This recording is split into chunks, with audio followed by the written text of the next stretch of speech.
வணக்கம் சார். வணக்கம் தோழர். தோழர் சொல்லுங்கள் தோழர், நீங்களுக்கும் உங்களுக்கும் விஜய்க்கும் அந்த எப்படி அசோசியேட் ஆச்சு? எத்தனை வருடங்கள் அவர் கூட பயணித்தீங்க? இப்போ தாவேகா எதை நோக்கி போயிட்டுருக்கு? பார்த்தீங்கன்னா ஆரம்ப கட்டத்தில் 92 93 காலங்களில் விஜய் சார் வராரு.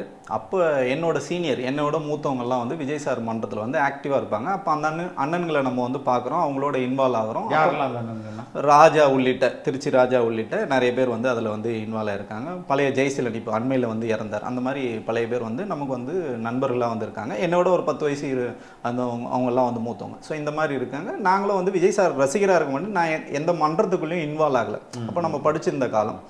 அதுக்கப்புறம் நம்ம போராட்ட காலங்களில் நம்ம வீரியமாக இருக்கும்போது ஸோ அப்பப்போ விஜய் சாருக்கு அந்த மன்றங்கள் நடக்கிற விஷயங்கள்லாம் நம்மளுக்கு அப்டேட் பண்ணுவாங்க. மன்றங்கள் சப்போஸ் அவங்க பதிவு பண்ணோன்னா நம்ம அண்ணன்கள்லாம் நிறைய பேர் வழக்கறிஞராக இருந்தால் அந்த உதவிகள்லாம் பண்ணி கொடுப்போம். நிறைய மன்றங்கள் பார்த்திங்கன்னா ப்ராப்பர் ரிஜிஸ்ட்ரேஷன்லாம் இருக்காது.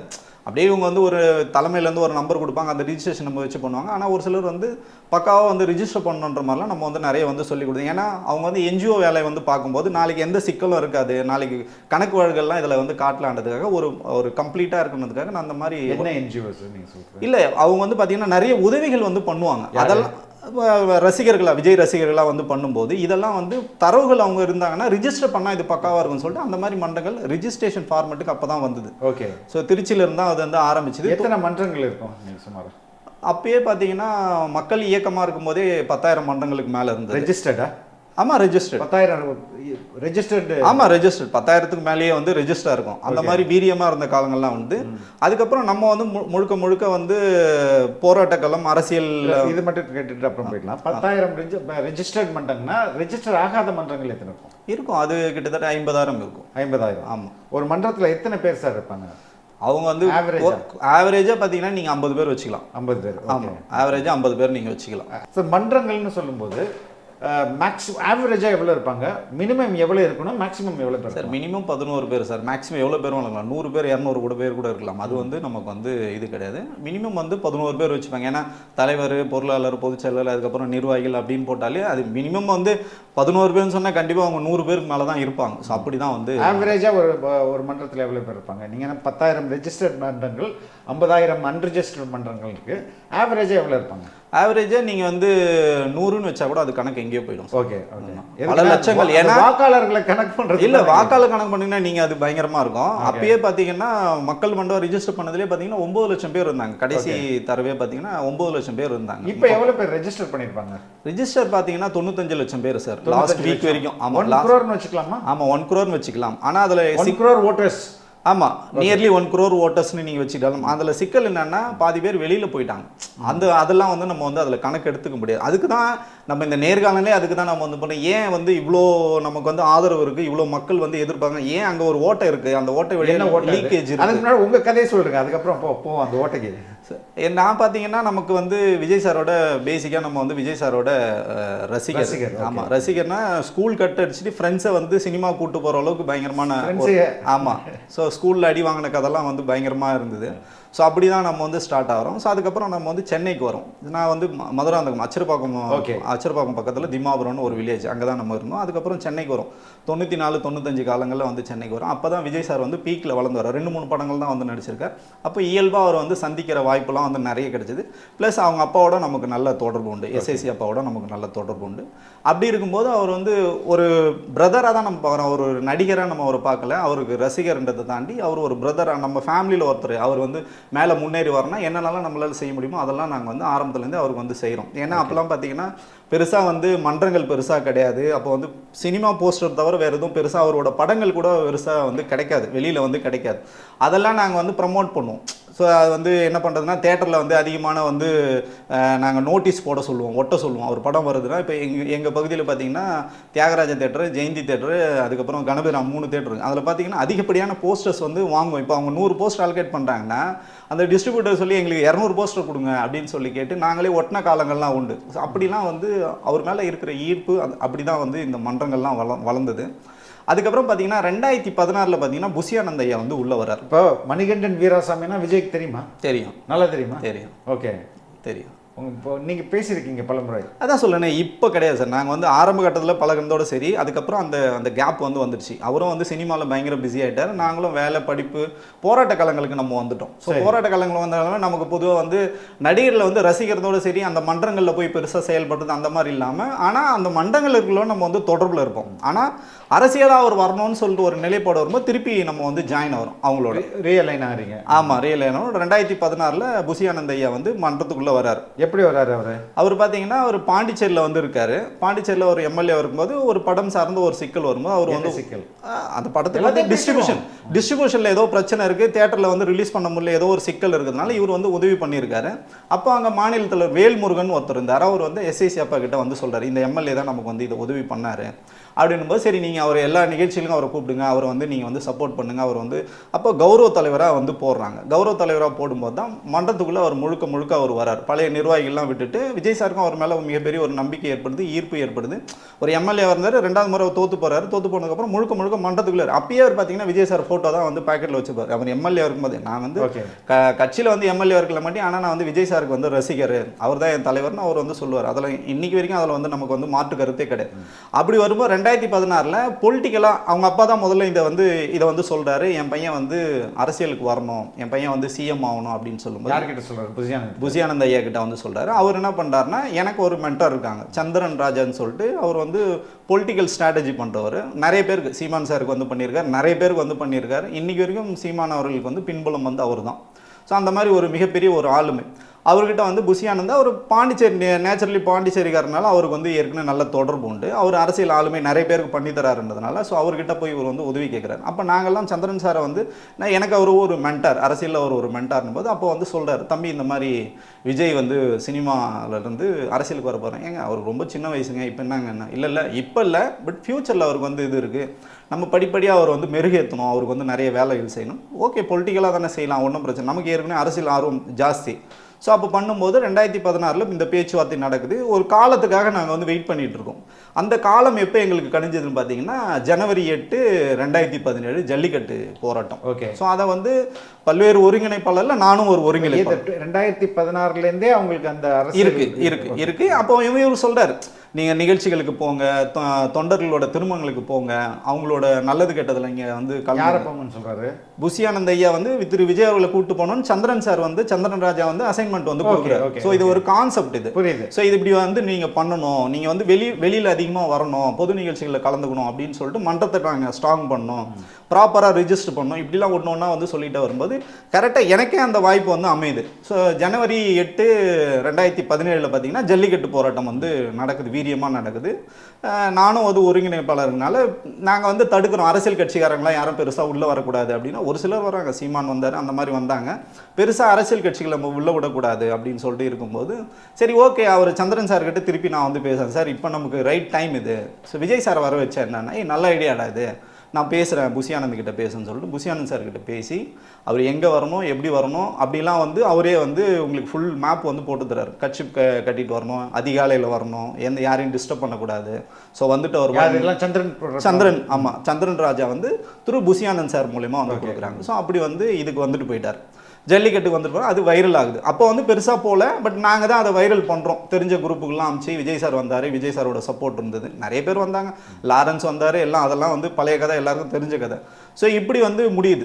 அதுக்கப்புறம் திருப்பி பார்த்தீங்கன்னா 2017 செப்டம்பர் 1 அனிதா வந்து இறந்து போகிறாங்க. நீட்டில் வந்து அனிதா வந்து இறந்து போகிறாங்க. அவங்க தம்பி நமக்கு ஏற்கனவே மணிரத்னம் வந்து பழக்கம் தான். ஸோ த்ரூ சந்திரன் சார் மூலிமா திருப்பி புசி ஆனந்த் அவர்களை நாங்களே தான் கூப்பிட்டு இந்த மாதிரி ஒரு நிகழ்வு நடந்திருக்கு, தமிழகமே இன்றைக்கி வந்து உற்று நோக்குகிற ஒரு நிகழ்வு, இந்த நிகழ்வில் வந்து விஜய் இருந்தால் நல்லாயிருக்கும், ஸோ அப்படி போகணுன்னு சொல்லிட்டு அவர் வந்து திருப்பி நைட்டில் வந்து அவங்க வீட்டுக்கு போக வச்சு அங்கே வந்து தரையில் உட்காந்து பேச வச்சு, ஸோ இதெல்லாம் வந்து அந்த நிகழ்வு நடக்குது.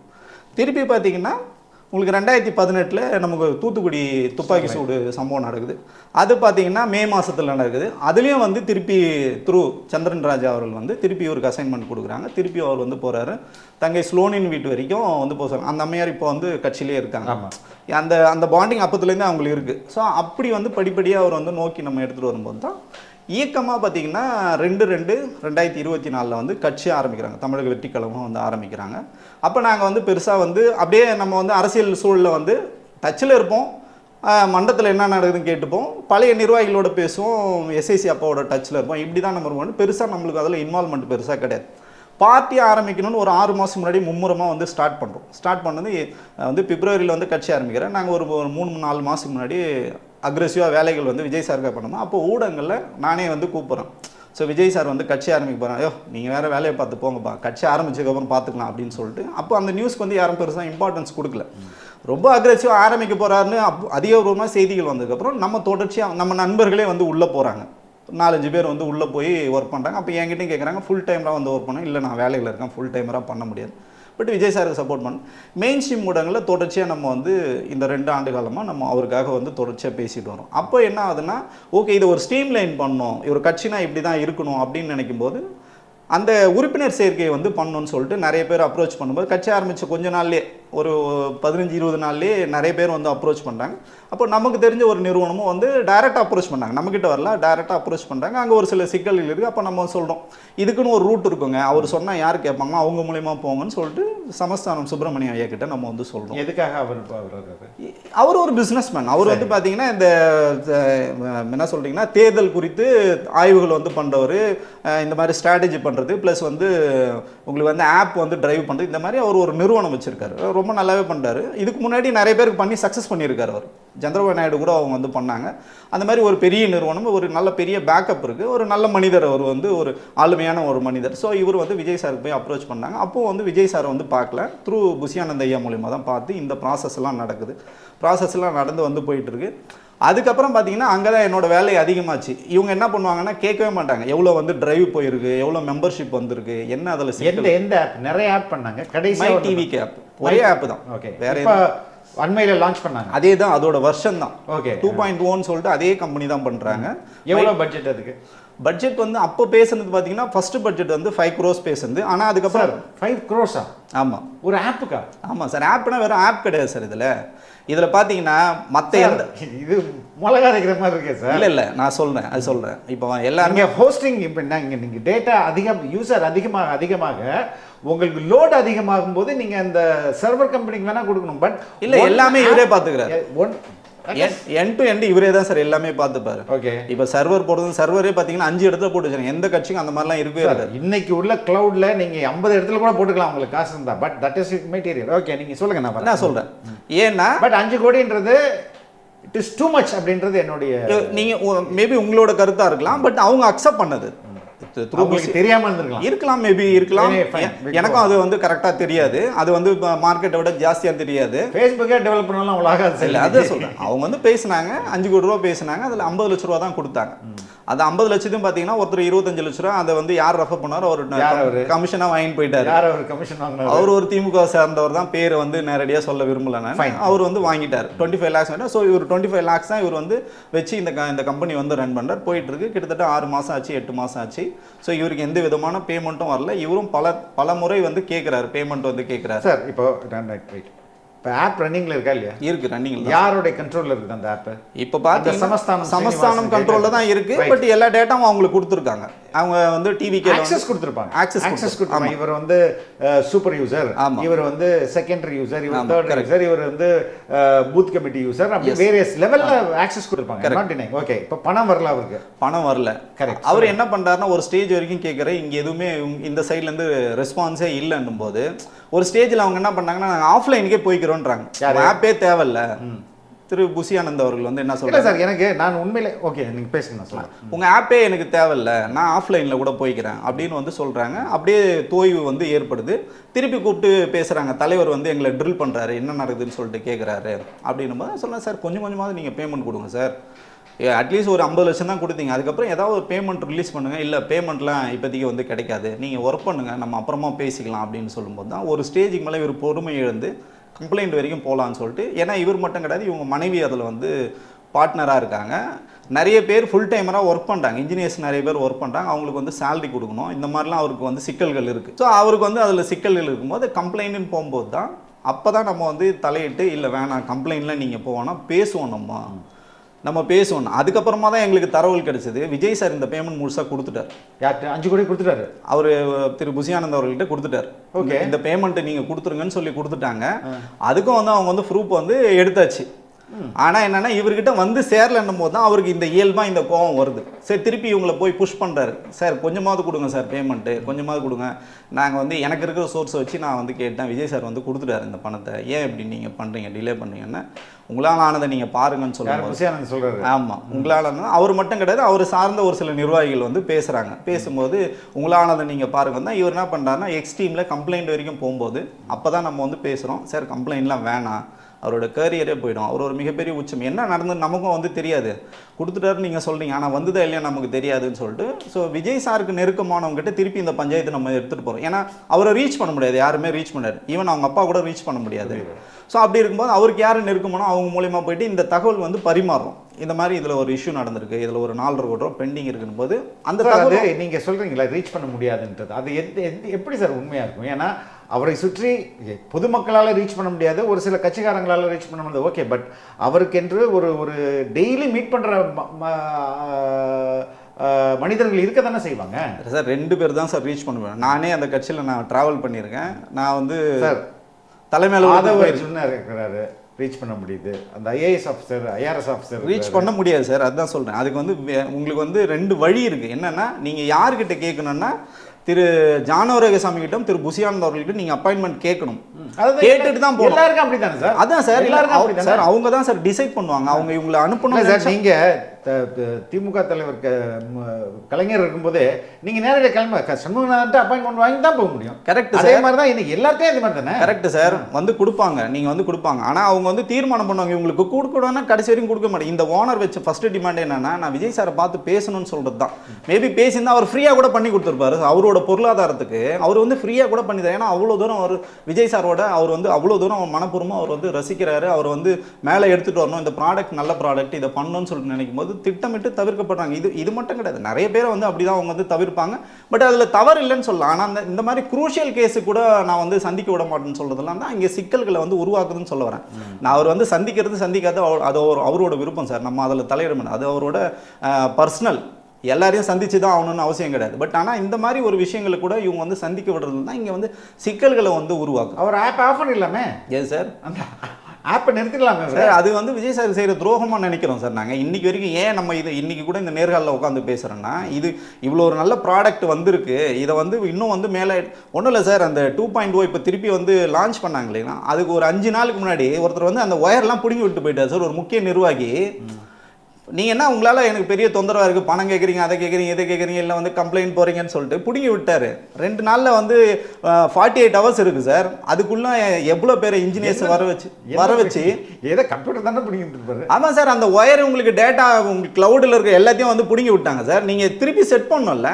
நீங்கள் வந்து மொத்தம் 2 இடத்துல தான் க்ளவுடு அவங்க வச்சுருக்காங்க. இப்போ சர்வர் வந்து 5 இடத்துல போட்டாங்க. ஏன்னா இது நாளைக்கு ஏதாவது பேக்கப் நமக்கு வேணுன்றதுனால நீங்கள் எல்லாத்தையும் கொலாப்ஸ் பண்ணிட்டு போயிட்டீங்கன்னா நீங்கள் என்ன பண்ண முடியாது. இது வந்து ஒரு சாதாரண ஒயரை பிடுங்கிறதுலாம் நடக்காது சார். அன்லெஸ் யாராவது அவங்களுக்கு இன்டென்ஷன் அப்படி இருக்குன்னு சொல்ல வரேன் நான் சார். அது வந்து சாதாரண சிக்கல் தான் சார். பட் அந்த டெக்னாலஜி தெரிஞ்சவங்களுக்கு தானே அது தெரியும். இப்போ நமக்கு வெளியில் இருக்க நமக்கு தெரியாது இல்லைங்களா. இவ்வளோ தூரம் வந்து தொந்தரவு கொடுக்குறாங்கன்னு சொல்ல வரேன் நான். அவங்களுக்கு வந்து என்னன்னா இந்த கட்சி வந்து மேலே வர்றதோ இல்லை விஜய் சார் மேலே வர்றதோ அவங்களுக்கு இல்லை. அவங்கன்றா யாரு? முக்கிய நிர்வாகிகள் தான் சார். முக்கிய நிர்வாகிகள் உள்ளிட்ட பொருளாளர் உள்ளிட்ட அப்படிதான் நம்ம வந்து சொல்ல முடியும் சார். அவங்களுக்கு சார் விஜய் வளர்ந்தா, விஜய் சிஎம் ஆனா அதில் பயனடைய போறவங்க இல்லைன்னா அவர் அதில் மகிழ்ச்சி அடைய போறவங்க இவங்க தானே. Correct sir. அதுக்கான வேலைகள் அங்கே எதுவுமே நடக்கலையே. இப்போ ஒன்றுமே இல்லை சார். நீங்கள் பழைய முன்னாடி இருந்த எந்த நிர்வாகிகளும் வந்து உள்ளே கிடையாது. கட்சிக்காக உழைச்ச யாருமே பெருசாக உள்ளே கிடையாது. இப்போ இருக்கிற நிர்வாகிகள் எல்லாமே பார்த்தீங்கன்னா புசியானந்தையோட ஆதரவாளர் தான். நீங்கள் விஜய் சாரை உண்மையாக நேசித்தவங்க யாராவது ஒருத்தவங்க உள்ளே இருக்காங்கன்னு சொல்லுங்கள், யாருமே கிடையாது. எல்லாமே அவங்க போகிற ஆளுங்கள் தான் சார். அவங்க அப்பாவே பார்க்க முடியாது சார். அவரே வந்து எவ்வளோ முயற்சி பண்ணாலும் பார்க்க முடியாது. செட் ப்ராப்பர்ட்டியாக தான் வந்து அவங்கள வந்து பயன்படுத்துகிறாங்க. நிகழ்ச்சி வந்து அவர் வந்து கூப்பிட்டு வருவாங்க, நிகழ்ச்சி முடிஞ்சால் அவர் வந்து கூப்பிட்டு போயிடுவாங்க. ஸோ இப்படி தான் சார் இருக்குது. அவங்க அப்பாவுமே இந்த அரசியலில் அவர் மிக்ஸ் ஆகக்கூடாதுன்னு நினைக்கிறாரு. ஏன்னா அப்பா அவர் இவர் பேர்லேயே போய் தனி கட்சியை பண்ணிட்டு வந்தாரா இல்லையா? எலெக்ஷன் பண்ணாரா இல்லையா? Correct sir. பர்மிஷனோட பண்ணாரா? நான் அதெல்லாம் வந்து இல்லை, அதை நீங்கள் எப்படி ஜஸ்டிஃபை பண்ண முடியும்? அப்போ இது வந்து குடும்ப ஆட்சிக்கு எதிராக நான் நடத்துகிற சண்டை அப்படின்னு சொல்லிட்டு அவங்க அப்பா அவங்க கட்சியாவே சொல்ல சார். நான் கட்சியாவே அவர் வந்து கட்சிக்குள்ள அவர் சேருங்கன்னே சொல்ல.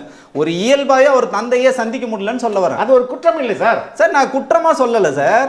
நீங்க இல்ல இது வந்து இல்ல ஒரு சென்டிமெண்ட் இல்ல சென்டிமென்ட்டே பார்க்க முடியல. நீ எப்படி தமிழ்நாட்டை பார்க்க போற? இல்ல அப்படி கிடையாது சார். இப்போ பின்னாடி உழைச்சவங்கலாம் நீங்க 2016ல தான் நீங்க வரீங்க. 94ல இருந்து மன்றம் இருக்கு ஓகேங்களா? அப்ப இதெல்லாம் யாருக்கு தெரியும்? அவருக்கு தான் தெரியும்.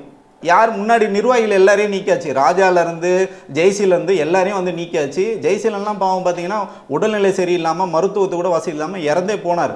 அதெல்லாம் கூட நீங்கள் வந்து பார்க்கலாம். அதெல்லாம் அவருக்கு ஆதங்கம் இருக்குது, அவங்க அப்பாவுக்கு ஆதங்கம் இருக்குது. பழைய ஆட்களை யாருமே அவங்க உள்ளுக்குள்ளே வச்சுக்கலன்னு அவங்களுக்கு ஒரு அட்வைஸ் கூட சொல்லலாம். புஷி ஆனந்துக்கும் விஜய்க்கு ஏன் இவ்வளோ பாண்டிங் சார்? அது நமக்கு தெரியாது. அவர் முழுக்க நம்புறாரு. விஜய் சார் வந்து முழுக்க புஷி ஆனந்த் சார் வந்து நம்புறாரு. அதில் வந்து எதுவும் தவறு இல்லை. அந்த நம்பிக்கைக்கு பாத்திரமா நீங்கள் நடந்துக்கிட்டீங்களான்னு தான் நம்ம வந்து கேள்வி கேட்குறோம். ஏன்னா தொடர்ச்சியாக ஒன்றும் இல்லை சார், எனக்கே தெரிஞ்சு எவ்வளோ பேர் வந்து கட்சியில் வந்து சேரணும்னு சொல்லிட்டு திரு புஷி ஆனந்த் அவர்களை வந்து அணுகிறாங்க.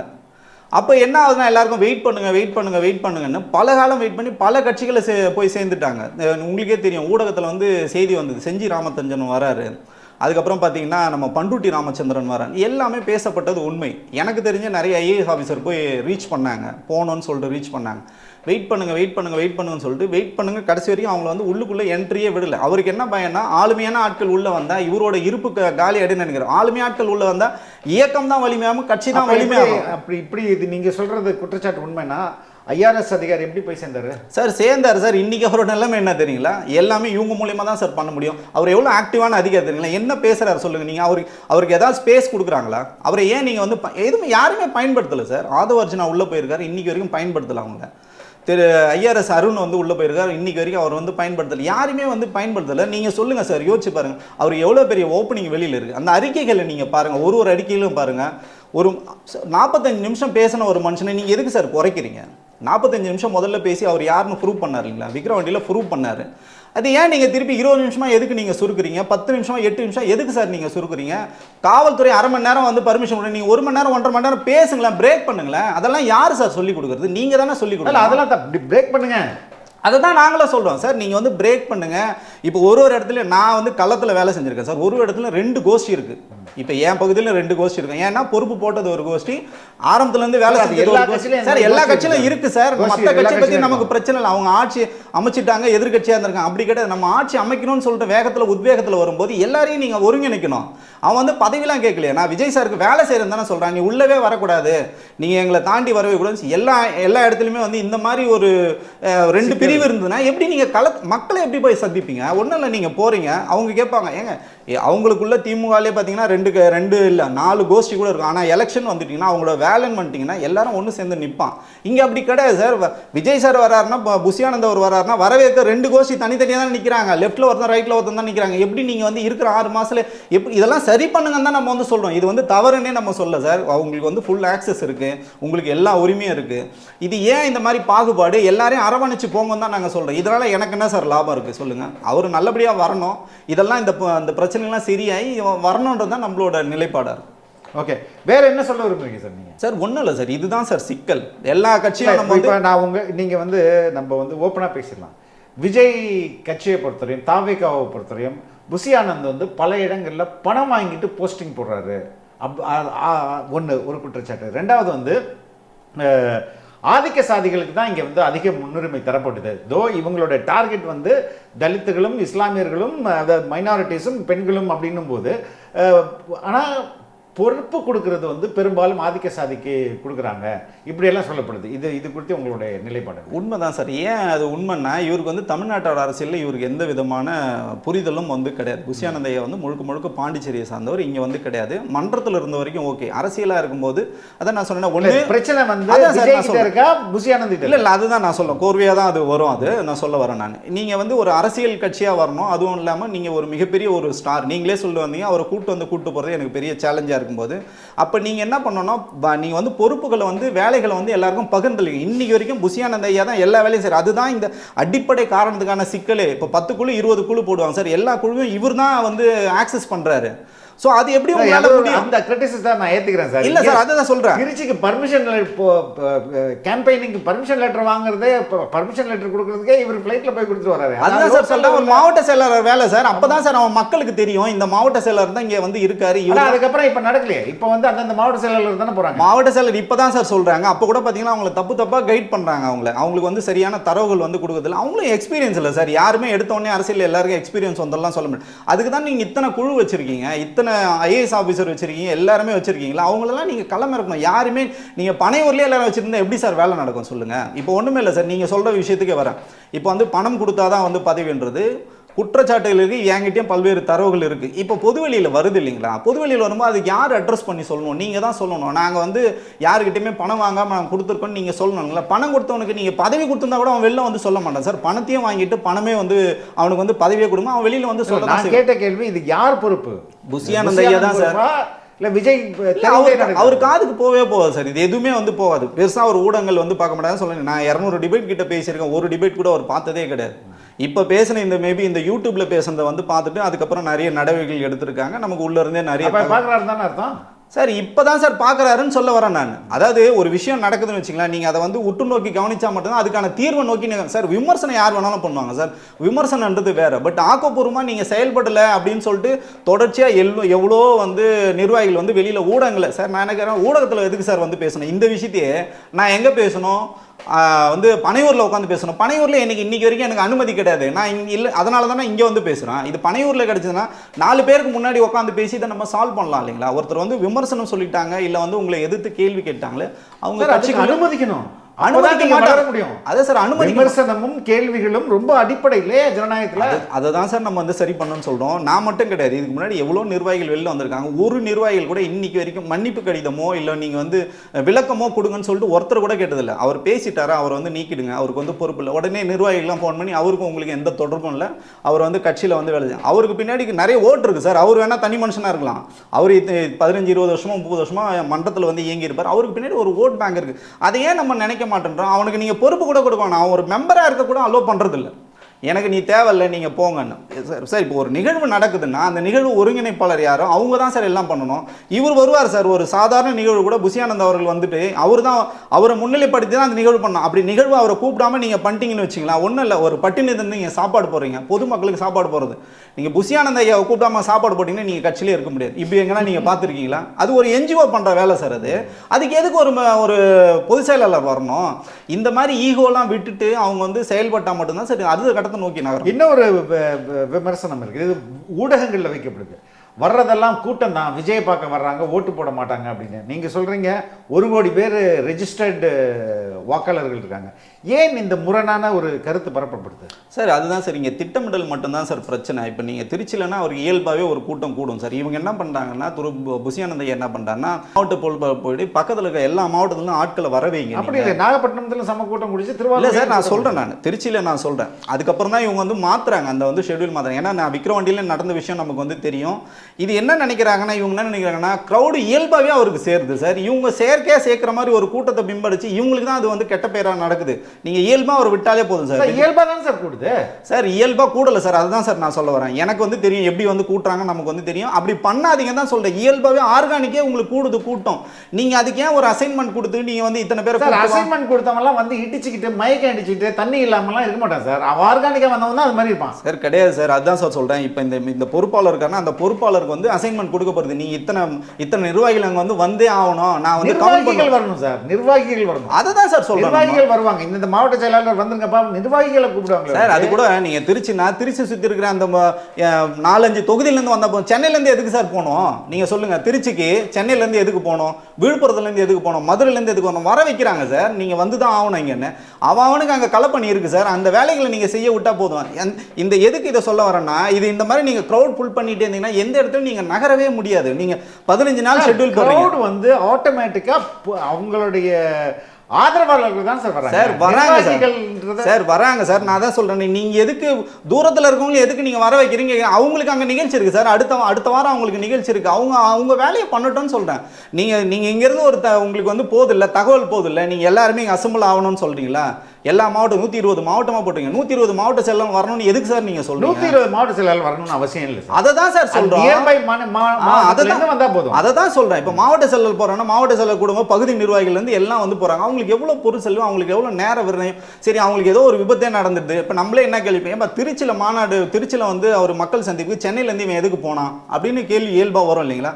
காட் கிரேஸ் அவருக்கு எதுவும் அந்த மாதிரி எதுவும் விஷயங்கள் நடக்காமல் இருக்கிறதுனால நீங்கள் திட்டமில் அவங்கள ஃப்ரீயாக விட்டால் தான் சார் பொதுமக்களை தான் சார் அவர் சந்திக்கணும்.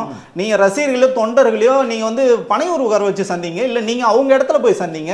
ஒரு இடத்துலையும் அலுவலகம் இருக்குது, அங்கே போய் சந்திங்க. அப்படி தான் சார் பண்ணணும். நீங்கள் எல்லாருமே வந்து நிர்வாகிகளும் மொத்தமாக அங்கே வர வைக்கிறீங்க, பொதுமக்களும் வந்து வராங்க. அப்போ இந்த கன்ஃபியூஷனில் அவர் என்ன கோல் வச்சிருக்காரு அந்த கோலை ரீச் பண்ண எந்த அளவுக்கு விஜய் விமர்சனங்களை ஏற்றுப்பார் சார்? சார் விமர்சனங்களை அவர் வந்து அக்செப்ட் பண்ணுவார் சார். அதில் வந்து சினிமாலேருந்தே அவர் பல்வேறு விமர்சனங்களை தாண்டி வந்தவர் தான். நீ எல்லாம் சினிமாலே வந்து சரி பண்ணிப்பாரா? ஆமாம், நீங்கள் வந்து விமர்சனங்கள் சினிமாவில் இருந்த வரைக்கும் அது ஓகே சார். பட் அரசியலில் வந்த வரைக்கும் அவர் எந்த விமர்சனங்களும் இன்னைக்கு வரைக்கும் பார்க்கலன்றது தான். இல்லை, நீங்கள் வந்து சொல்கிறதை அவர் ஏற்றுக்கொண்டு மாற்றி இருக்கிறாரா சார்? அவர் மாற்றுவார் சார். இவங்க என்ன சொல்கிறாங்கன்னா சார் நீங்கள் இதில் தலையிடாதீங்கன்னு சொல்கிறாங்க. இதில் முக்கிய பங்கு பார்த்தீங்கன்னா, ஆமாம், முக்கிய பங்கு பார்த்தீங்கன்னா ஜானவரகசாமி தான். அவர் சார் தலைவா என்கிட்ட கொடுத்துட்டீங்களே, நாங்கள் பார்த்துக்குறோம், நீங்கள் எதுலையுமே தலையிடாது, நீங்கள் வராதீங்கன்னு சொல்கிறாங்க சார். ஒரு தலைவரை நீங்கள் வராதீங்கன்னா உங்களுக்காக யார் வருவாங்க சொல்லுவாங்க? திரு ஜானவரகசாமிக்கோ திரு புஷியானந்த் அவர்களுக்கு கூடுற கூட்டம் இது கிடையாது. ஆமாம், நீங்கள் வந்து அவரை தான் சார் பயன்படுத்தணும். என்ன சொல்றாங்க அவங்க திருப்பி சார், தலைவா நீங்க ஒரு கல்ட்டு, நீங்க வெளியிலேயே வராதீங்க சார். முக்கிய நிர்வாகிகள் இறந்து போறாங்க சார். அந்த இறப்புகளுக்கு கூட ஒரு குறைஞ்சபட்சம் அவர் வந்து கூட்டு வந்தாதான் சார் உங்களுக்கு வந்து அந்த குடும்பம் இத்தனை வருஷமா உங்களோட நின்று இருக்காங்கல்ல. இப்ப ஜெயசீலன் இறந்து போனாரு, 33 வருஷம் கூட இருந்தவர். அவரோட இறப்புக்கெல்லாம் நிச்சயமா அவர் வந்திருக்கணும். உள்ளூர்ல தான் இருக்காரு. வந்து சஜின்னு ஒரு மாவட்ட செயலர் இறந்து போனாரு, சென்னையில தான் அவர் இருக்காரு. சரி, இப்போ விமர்சனம் வருது, எங்ககிட்டே கேட்குறாங்க, அந்த குடும்பத்தை சார்ந்தவங்க கேட்குறாங்க, ஒரு நடிகர் இறந்து போனால் போகிறாருங்க, அவர் துறை சார்ந்தவங்களுக்கு இறந்து போனால் போகிறாங்க, இவருக்காக நாங்கள் வந்து வாழ்க்கை இழந்திருக்குங்க. இவங்க தடுக்கிறாங்க சார் அவர் வரணுன்ற அந்த ஆர்வம்லாம் இருக்குது. இதுதான் அவருக்கு வந்து களத்தில் வந்து பின்னோக்கி இழுக்குது. உண்மையான தொண்டர்களுக்கு வந்து இவங்க என்ன கேட்குறாங்கன்னா, ஏங்க நாங்கள் உண்மையாக உழைச்சங்க, எங்களுக்கே நீங்கள் வந்து எந்த ஃபேவரும் பண்ணாமல் நான் புதுசாக மக்களுக்கு நான் ஃபேவர் பண்ணுறேன்னு சொல்கிறது எந்த விதத்தில் நாங்கள் ஏற்றுப்போன்னு சொல்லிட்டு ஒரு கூட்டம் வந்து விலகே நிற்கிது. அவங்களே உள்ளே இணைச்சிங்க. இப்போ அதிமுக 4 உடஞ்சு போச்சு, 5 உடஞ்சு போச்சுன்னா அவங்களாம் ஆண்ட கட்சி. நீங்கள் இன்னும் வரவே இல்லை, களத்துக்கே வரல. இதெல்லாம் சின்ன சின்ன சிக்கல்கள் சார். நான் இதெல்லாம் சொல்றேன், சின்ன சின்ன சிக்கல்கள் சொல்றேன். இந்த சிக்கல்களை வந்து சரி பண்ணா களம் உங்களுக்கு தயாரா இருக்கு சார். அதை ஏன் நீங்க மிஸ் பண்றீங்கன்னு கேட்கிறோம். இதனால வந்து களம் வந்து மிஸ் ஆயிரும்னு நினைக்கிறீங்களா சார்? அவன் ஒவ்வொருத்தனும் அவனுக்கு பின்னாடி வாக்காளர் இருக்காங்க சார். ஒருத்தனா அவன் தனி மனிதன் கிடையாது, அவனுக்கு பின்னாடி வாக்காளர் இருக்காங்க. நீங்க வாக்காவே அதை பாருங்களேன். உங்களுக்கு வந்து அடுத்த கட்டமாக என்ன போகணுன்றதை நீங்கள் வந்து மெருகேற்றி நீங்கள் பண்ணுங்களேன். தொடர்ச்சியாக குற்றச்சாட்டுக்கு வருதுங்களேன், முன்னாள் நிர்வாகிகள் யாருமே இங்கே கிடையாது. ஸோ விஜய் சார் வந்து ஆரம்ப கட்டத்தில் இருந்தவங்க யாருமே கிடையாது. அதேமாதிரி பணம் கொடுத்தா தான் உள்ளே வருவோன்னு சொல்கிறவங்க வந்து இந்த மாதிரி பிரச்சனைக்கு இதெல்லாம் நீங்கள் வந்து சரி பண்ணால் மட்டும்தானே சார் அடுத்த கட்டத்தை நோக்கி நாங்கள் நகர முடியும். அன்பார்ந்த ரெட்பிக்ஸ் உறவுகளே, பல்வேறு அடக்குமுறைகளையும் ஒடுக்குமுறைகளையும் கடந்து இன்று வரை எந்த ஒரு அரசியல் கட்சிக்கும் பக்கசார்பில்லாமல் தொடர்ந்து மக்களை மட்டுமே மையப்படுத்தி இயங்கும் ஊடகம் ரெட்பிக்ஸ் என்பது உங்கள் அனைவருக்கும் நன்கு தெரியும். தொடர்ந்து நாங்கள் ஒரு சுதந்திரமான ஊடகமாக செயல்பட உங்களது நிதி உதவி எங்களுக்கு தேவை. உங்களால் முடிந்த அளவு எங்களுக்கு நிதி உதவி செய்யுங்கள். திரையில் தெரியும் இந்த QR கோடை பயன்படுத்தியோ அல்லது டிஸ்கிரிப்ஷனில் உள்ள தகவல்களை பயன்படுத்தியோ உங்களால் முடிந்த அளவு எங்களுக்கு நிதி உதவி செய்யுங்கள். நன்றி. பார்ப்போம் உங்களுடைய பேட்டி எந்த அளவுக்கு மாற்றத்தை ஏற்படுத்துது தாவைக்கால்ன்றது. ரொம்ப ரொம்ப நன்றி சார். தேங்க்யூ. நன்றி சார்.